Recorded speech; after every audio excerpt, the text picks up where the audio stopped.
ഇന്ത്യയിലെ മികച്ച യൂണിവേഴ്സിറ്റികളൊന്നായ ജാമിയ മില്ലിയ ഇസ്ലാമിയയിലേക്കുള്ള 2022-23 അധ്യയന വർഷത്തേക്കുള്ള വ്യത്യസ്ത ഡിഗ്രി PG പ്രോഗ്രാമുകളിലേക്കുള്ള അപേക്ഷ വിളിച്ചിരിക്കുകയാണ്.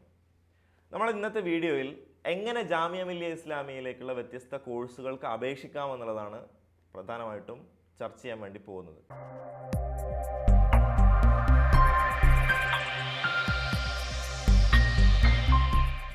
നമുക്കറിയാം, ഇന്ത്യയിലെ പ്രധാനപ്പെട്ട എല്ലാ സെൻട്രൽ യൂണിവേഴ്സിറ്റികളിലേക്കും ഡിഗ്രി പ്രവേശനത്തിന് CUET UG 2022 വഴിയാണ് വിദ്യാർത്ഥികൾക്ക് പ്രവേശനം ലഭിക്കുക. പക്ഷേ ജാമിയ മില്ലിയ ഇസ്ലാമിയ 10 കോഴ്സുകൾ മാത്രമേ CUETയുടെ അണ്ടറിൽ വരുന്നുള്ളൂ. മറ്റ് പ്രധാനപ്പെട്ട കോഴ്സുകൾ BCom, BBA, സൈക്കോളജി, ഇംഗ്ലീഷ് പോലെയുള്ള വളരെ പ്രധാനപ്പെട്ട കോഴ്സുകളെല്ലാം ജാമിയ മില്ലിയ ഇസ്ലാമിയയുടേത് ജാമിയയുടെ എൻട്രൻസ് വഴിയാണ് പ്രവേശനം ലഭിക്കുക. അതുകൊണ്ട് പ്രത്യേകം വിദ്യാർത്ഥികൾ അതിന് അപേക്ഷ സമർപ്പിക്കുകയും ചെയ്യണം. അതുപോലെ തന്നെ പ്രധാനപ്പെട്ട PG കോഴ്സുകളിലേക്കും എല്ലാം നിങ്ങൾ അപേക്ഷ സമർപ്പിക്കേണ്ട സമയമാണ്. എങ്ങനെയാണ് അപേക്ഷ സമർപ്പിക്കുന്നതെന്ന് നമുക്കൊന്ന് പരിശോധിച്ച് നോക്കാം. ആദ്യം നമ്മൾ ജാമിയ മില്ലിയയുടെ വെബ്സൈറ്റ് സെർച്ച് ചെയ്യുക ഗൂഗിളിൽ. അപ്പോൾ ഇങ്ങനൊരു വെബ്സൈറ്റാണ് നമുക്ക് കാണാൻ വേണ്ടി സാധിക്കുക. ജാമിയ മില്ലിയ ഇസ്ലാമിയ വളരെ വിശദമായിട്ട് കാര്യങ്ങളൊക്കെ കൊടുത്തിട്ടുണ്ടാവും.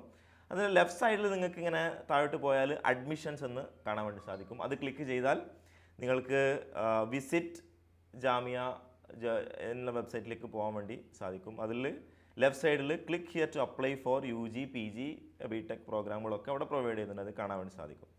അപേക്ഷ സമർപ്പിക്കുന്നതിന് മുമ്പ് വളരെ കൃത്യമായി നമ്മൾ ശ്രദ്ധിക്കേണ്ടത് പ്രോസ്പെക്ടസ് നമ്മളെ കയ്യിൽ ഡൗൺലോഡ് ചെയ്യണം. അതോടൊപ്പം തന്നെ email ID, mobile number, scanned photo, scanned signature, നിങ്ങൾക്ക് പേയ്മെൻറ്റിന് ആവശ്യമായിട്ടുള്ള സംവിധാനങ്ങളെല്ലാം ഉണ്ട് എന്നുള്ളത് ഉറപ്പുവരുത്തുക എന്നുള്ളതാണ്. പ്രോസ്പെക്ടസിൽ നോക്കിക്കഴിഞ്ഞാൽ നമുക്ക് വളരെ വിശദമായിട്ട് ഓരോരോ കാര്യങ്ങളും കൊടുത്തായിട്ട് കാണാൻ വേണ്ടി സാധിക്കും. പ്രോസ്പെക്ടസിൽ ഓരോരോ ഡീറ്റെയിൽസ് ഉണ്ട്. ഇമ്പോർട്ടൻറ്റ് ഡേറ്റ്സ് കൊടുത്തിട്ടുണ്ട്. ഏപ്രിൽ 14 മുതൽ മെയ് 12 വരെയാണ് അപേക്ഷിക്കാനുള്ള സമയം എന്ന് പറയുന്നത്. ഓൺലൈൻ വഴിയാണ് കംപ്ലീറ്റ് അപ്ലിക്കേഷൻ പ്രോസസ്സ്.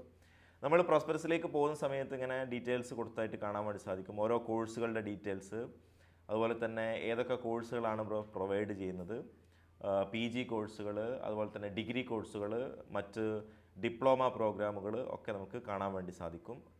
വളരെ മികച്ച ഡിപ്പാർട്ട്മെൻറ്റുകളാണ് ജാമിയ മില്ലിയയിലെ ഓരോരോ ഡിപ്പാർട്ട്മെൻറ്റുകളും വ്യത്യസ്ത കോഴ്സുകൾ പ്രൊവൈഡ് ചെയ്യുന്നുണ്ട്. നിങ്ങൾക്ക് BTech പ്രോഗ്രാമുകളും അതുപോലെ തന്നെ BDS പ്രോഗ്രാം, BSc എയറോനോട്ടിക്സ് പോലെയുള്ള വളരെ സ്പെഷ്യലൈസ്ഡ് ആയിട്ടുള്ള പ്രോഗ്രാമുകൾ കാണാൻ വേണ്ടി സാധിക്കും. BTech പ്രോഗ്രാമുകൾ JEEയുടെ അടിസ്ഥാനത്തിലാണ് പ്രവേശനം ഉണ്ടാവുക. BArc പ്രോഗ്രാമുകൾ നാറ്റയുടെ ബേസിലാണ്, നീറ്റിൻ്റെ ബേസിലാണ് BDS പ്രോഗ്രാമിന് അഡ്മിഷൻ കിട്ടുക. അങ്ങനെ യൂണിവേഴ്സിറ്റി പ്രൊവൈഡ് ചെയ്യുന്ന കോഴ്സുകളുടെ ഡീറ്റെയിൽസ് നിങ്ങൾക്ക് കാണാൻ വേണ്ടി സാധിക്കും. അതുപോലെ തന്നെ എവിടെയൊക്കെയാണ് ടെസ്റ്റ് സെൻറ്ററുകളുള്ളത്, അപ്ലിക്കേഷൻ ഫീസ് എത്ര കൊടുക്കണമെന്നൊക്കെ കാണാം. രജിസ്ട്രേഷനിലേക്ക് കിടക്കുന്ന സമയത്ത് നിങ്ങൾ നെയിം ഓഫ് അപ്ലിക്കൻ്റ് കൊടുക്കുക. ഞാൻ എൻ്റെ ബേസിക് ഡീറ്റെയിൽസാണ് ഇതിൽ കൊടുക്കുന്നത്. ഒരു ഡമ്മി അപ്ലിക്കേഷൻ പ്രൊസീജിയർ എന്നുള്ള സ്വഭാവത്തിലാണ് ഇതിനെ കാണേണ്ടതുള്ളൂ. നിങ്ങളുടെ കൃത്യമായിട്ടുള്ള ഡീറ്റെയിൽസാണ് ഇതിൽ കൊടുക്കേണ്ടത്. നിങ്ങളുടെ പേര്, അതുപോലെ തന്നെ നിങ്ങളുടെ ഡേറ്റ് ഓഫ് ബർത്ത്, നിങ്ങളുടെ ജെൻഡർ കൊടുക്കാനുണ്ടാവും. അതുപോലെ തന്നെ നിങ്ങളുടെ fathers name, mothers name, email ID എന്നിവ കൊടുക്കുക. പിന്നെ നിങ്ങളൊരു പാസ്വേഡ് ക്രിയേറ്റ് ചെയ്യണം. പാസ്വേഡൊക്കെ ക്രിയേറ്റ് ചെയ്യുന്ന സമയത്ത് ശ്രദ്ധിക്കേണ്ടത് നിങ്ങൾക്ക് എപ്പോഴും ഓർത്തു വെക്കാൻ പറ്റുന്ന സ്വഭാവത്തിലുള്ളൊരു പാസ്വേഡ് ക്രിയേറ്റ് ചെയ്യണം. കാരണം ഈ നിങ്ങളുടെ ഇമെയിൽ IDയും പാസ്വേഡും വെച്ചിട്ടാണ് പിന്നീട് നിങ്ങൾക്ക് ലോഗിൻ ചെയ്യേണ്ടതായിട്ട് വരിക. അതുകൊണ്ട് അത് കൃത്യമായിട്ട് അത്യാവശ്യം ഇതുമായി ബന്ധപ്പെട്ടുള്ള നമുക്ക് ഓർത്തു വെക്കാൻ പറ്റുന്ന സ്വഭാവത്തിലുള്ള പാസ്വേഡ് ക്രിയേറ്റ് ചെയ്യാൻ വേണ്ടിയിട്ട് പ്രത്യേകം ശ്രദ്ധിക്കേണ്ടതാണ്. അതുപോലെ തന്നെ മൊബൈൽ നമ്പർ കൊടുക്കുന്ന സമയത്തും നിങ്ങൾ ഉപയോഗിച്ചുകൊണ്ടിരിക്കുന്ന മൊബൈൽ നമ്പർ അല്ലെങ്കിൽ നിങ്ങൾക്ക് SMS വരാൻ പറ്റുന്ന സ്വഭാവത്തിലുള്ള മൊബൈൽ നമ്പർ കൊടുക്കാൻ വേണ്ടിയിട്ട് പ്രത്യേകം ശ്രദ്ധിക്കണം. രജിസ്ട്രേഷൻ നമ്മൾ കംപ്ലീറ്റ് ആയി കഴിഞ്ഞാൽ നിങ്ങൾക്ക് നിങ്ങളുടെ മെയിലിലേക്കാണ് ഡീറ്റെയിൽസ് വരിക. മെയിലിൽ നിങ്ങളുടെ ഡീറ്റെയിൽസ് നിങ്ങൾ കൺഫർമേഷൻ കൊടുക്കണം. കൺഫർമേഷൻ കൊടുത്തു കഴിഞ്ഞിട്ട് നിങ്ങൾ ബാക്ക് ടു ഹോം പേജ് എന്നാണ് എടുക്കേണ്ടത്. ബാക്ക് ടു ഹോം പേജിൽ പോയിട്ട് നിങ്ങൾ സൈനിങ് കൊടുക്കുക.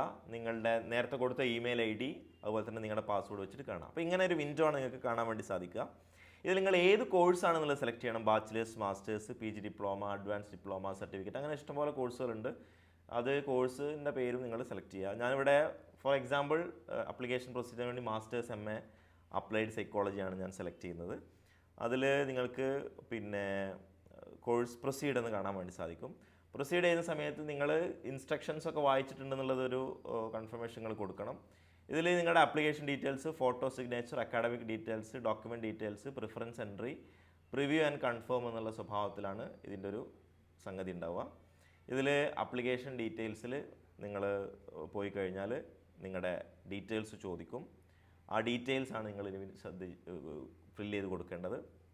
നിങ്ങൾ വിട്ടുപോയിട്ടുള്ള സോഷ്യൽ കാറ്റഗറി, അതുപോലെ തന്നെ നിങ്ങളുടെ ബ്ലഡ് ഗ്രൂപ്പ്, നിങ്ങളുടെ നാഷണാലിറ്റി, നിങ്ങളുടെ ഗാർഡിയൻ്റെ പേര്, നിങ്ങളുടെ എമർജൻസി കോൺടാക്ട് ഡീറ്റെയിൽസ്, നിങ്ങളുടെ religion, annual income of the family, അതുപോലെ തന്നെ വ്യത്യസ്ത ചോദ്യങ്ങൾ അതിലുണ്ടാവും.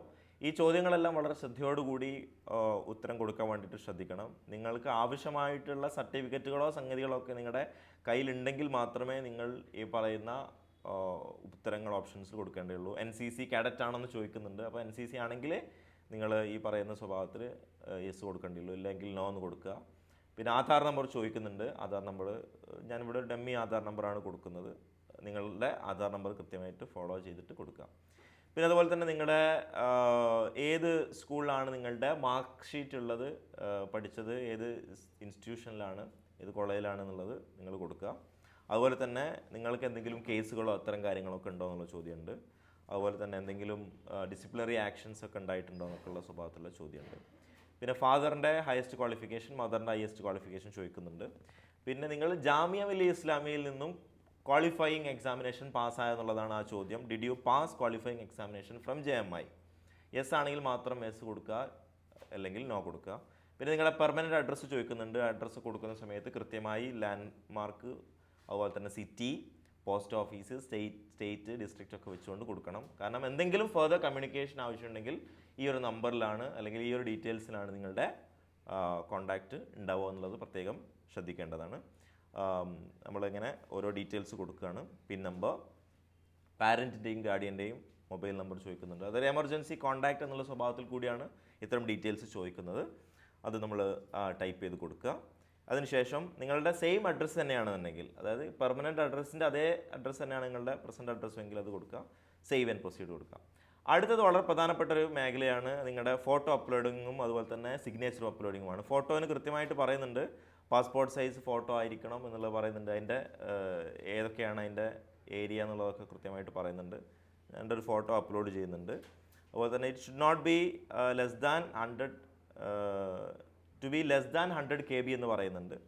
സിഗ്നേച്ചറിൻ്റെ കാര്യത്തിലും ഒരു ഡീറ്റെയിൽ പറയുന്നുണ്ട്. 100 KB താഴെ ആയിരിക്കണം എന്നുള്ളതാണ് കൃത്യമായിട്ട് പറയുന്നത്. അപ്പോൾ എലിജിബിൾ ആയിട്ടുള്ള കാര്യങ്ങൾ കൊടുക്കാൻ വേണ്ടി ശ്രദ്ധിക്കുക. പിന്നെ നിങ്ങളുടെ 10th 12th സ്റ്റാൻഡേർഡ്, നിങ്ങളുടെ ബാച്ചിലേഴ്സ് ഡിഗ്രി, നിങ്ങളുടെ ക്വാളിഫിക്കേഷൻ നിങ്ങൾ കൊടുക്കുന്ന അനുസരിച്ച് കൊടുക്കുക. ഇപ്പോൾ +2 എഴുതിക്കൊണ്ടിരിക്കുന്ന വിദ്യാർത്ഥികളാണെന്നുണ്ടെങ്കിൽ അവർക്ക് പോസ്റ്റ് ഗ്രാജുവേഷൻ ലെവലിൽ, ഡിഗ്രി ലെവലിലേക്ക് പോകാൻ ഉദ്ദേശിക്കുന്ന വിദ്യാർത്ഥികളെ സംബന്ധിച്ചിടത്തോളം അവർക്ക് റിസൾട്ട് വന്നിട്ടില്ലെങ്കിൽ അവർക്ക് റിസൾട്ട് അവൈറ്റഡ് എന്ന് കൊടുക്കാം. ഡിഗ്രി ഇപ്പോൾ ഈ വർഷം കംപ്ലീറ്റ് ആവാൻ പോകുന്ന വിദ്യാർത്ഥികളെ സംബന്ധിച്ചിടത്തോളം അവർക്കും എന്ത് ചെയ്യാം, ഡീറ്റെയിൽസ് കൊടുക്കാം. ഏത് ബോർഡിലാണ് പഠിക്കുന്നത്, ഇയർ ഓഫ് പാസിംഗ് അല്ലെങ്കിൽ അപ്പിയറിംഗ് ചോദിക്കാൻ 2022 കൊടുത്തിട്ട് റിസൾട്ട് അവൈറ്റഡ് എന്ന് കൊടുത്താൽ മതി. അത് ഈ കാര്യങ്ങൾ പ്രത്യേകം ശ്രദ്ധിക്കണം എന്നതാണ് സൂചിപ്പിക്കാനുള്ളത്. നമ്മൾ 10th ഡീറ്റെയിൽസ് കൊടുത്തു, ബാച്ചിലേഴ്സ് കൊടുത്തിട്ട് നിങ്ങൾക്ക് നിങ്ങളുടെ മൊത്തം കംപ്ലീറ്റ് ഡിഗ്രി ഡീറ്റെയിൽസ് വന്നിട്ടുണ്ടെങ്കിൽ മാത്രം എന്ത് ചെയ്താൽ മതി, അത് കൊടുത്താൽ മതി. ഇങ്ങനെയാണ് അതിൻ്റെ ഇതുമായി ബന്ധപ്പെട്ട ഡീറ്റെയിൽസ് വരിക. എന്നിട്ട് നിങ്ങൾ റിസൾട്ട് അവൈറ്റഡ് എന്ന് കൊടുത്താൽ പിന്നെ നിങ്ങൾക്ക് പ്രൊസീഡ് ചെയ്യാനുള്ള ഓപ്ഷൻ ഉണ്ടാവും. ഈ ഡീറ്റെയിൽസ് മൊത്തം കംപ്ലീറ്റ്ലി കൊടുത്താൽ മാത്രമേ നിങ്ങൾക്ക് പ്രൊസീഡ് ചെയ്യാനുള്ള ഓപ്ഷൻ കാണൂ. ഇപ്പോൾ നിങ്ങൾക്ക് പ്രൊസീഡ് എന്നുള്ള ഓപ്ഷൻ കാണില്ല. ഈ കംപ്ലീറ്റ് ഡീറ്റെയിൽസ് കൊടുത്തു കഴിഞ്ഞാൽ മാത്രമേ കിട്ടുള്ളൂ. ഞാൻ ഒരു ഡമ്മി ഫിഗേഴ്സാണ് കൊടുക്കുന്നത്, അത് നിങ്ങൾക്കൊരു ഐഡിയ കിട്ടാൻ വേണ്ടിയിട്ട് കൂടിയാണ്.